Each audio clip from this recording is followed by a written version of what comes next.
হৈছে আমি ৰাতিপুৱা ইয়াতে আছিলোঁ আমি কংগ্ৰেছৰ মানুহ মানে বিজেপিৰ মানুহ ৬-৭ জন মুনুবী ৰহমান জাকিৰ বিলাল মুজিবুৰ এইকেইটা মানুহ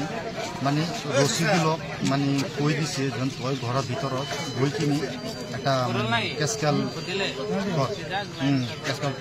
কৰিব লাগে মানে মানুহে ৰাইজে ক'ত ভোট দি আছে সেইটোতো মই ক'ব নোৱাৰোঁ কি কোনোবা ক'ব নোৱাৰে সিহঁতৰ এনেকৈ কৰিব নালাগিছিল ডাইৰেক্ট এজেণ্টকো মাৰিছে আমাৰ এই কংগ্ৰেছৰ এজন পুলিচকো মাৰিছে